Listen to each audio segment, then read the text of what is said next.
څه په دې خبره باندې څومره غټ نه غټ قسم وخوړل شي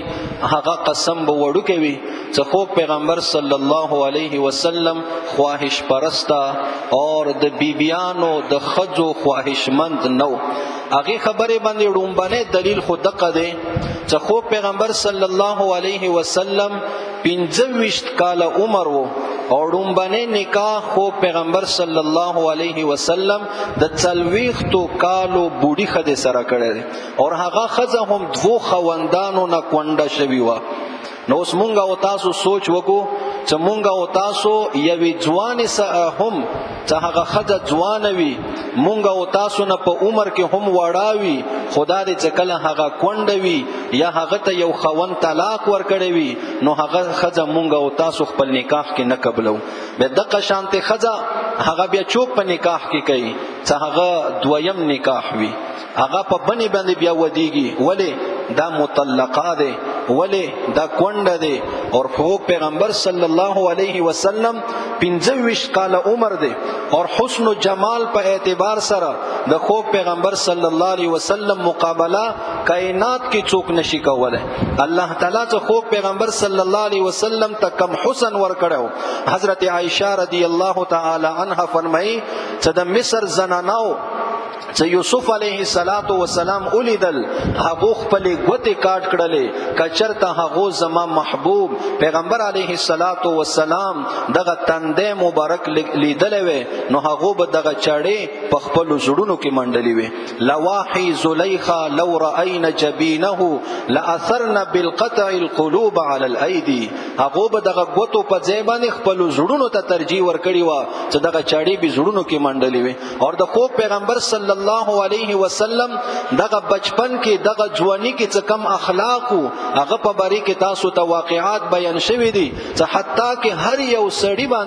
هر یو سړی په خله باندې د خو پیغمبر صلی الله علیه وسلم د قانون چې دا محمد دی صلی الله علیه وسلم چې دا زوی د عبد الله دی دی په ځای باندې د خلکو په ژبو باندې امین نوم برتللو چې دا امین دی اے امینا اے صادقه دغه نوم سره به هغه را بلل شو ټولو خلکو ور سره مینا و ټولو خلکو ور سره محبت و هر یو سړی به دا غوښتله چې دغه ځوان زما زوم جوړ شي هر یو سړی به دا غوښتله چې دې سره زما د لور ولا زما د خور ولا رشتہ وشي او دغه خو پیغمبر صلی الله علیه وسلم چې بیا نکاح کوي د 40 کالو بوډي خزه اور هغه هم دوه خوندانو نه کونډه پاتې شوی هغه سره نکاح کوي اور بیا دغه 25 کال عمر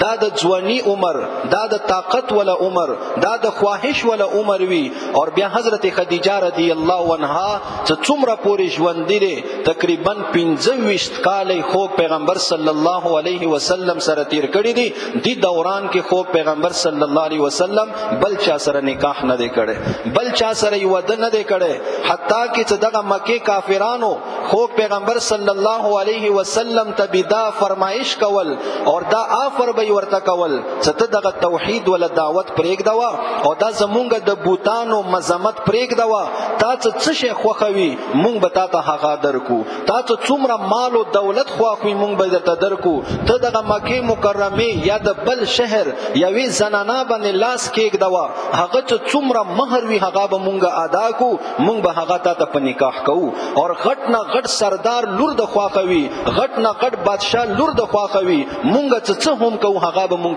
ته په نکاح کوو خو ته دغه توحید ول دعوت او دا زمونږ د بوتانو مذمت دا پرېږدوا خو پیغمبر صلی الله علیه وسلم به جواب ورته دا ورکول چې دا خو ماته تاسو دا فرمایشونه کو خچرته تاسو زما یو لاس کې نور کېږدو اور یو لاس کې رته سپوږمۍ کېږدو زه بیا هم د توحید ول دعوت او دا د بوتانو مذمت دا نه پرېږدم نو به هر حال خو پیغمبر صلی الله علیه وسلم کچرته د ودونو اور د خزو ول شوقین و نو دغه 25 کالو عمر کې به یوې ځوانې خدای سره او یوې نو د کړي خدای سره به نکاح کړو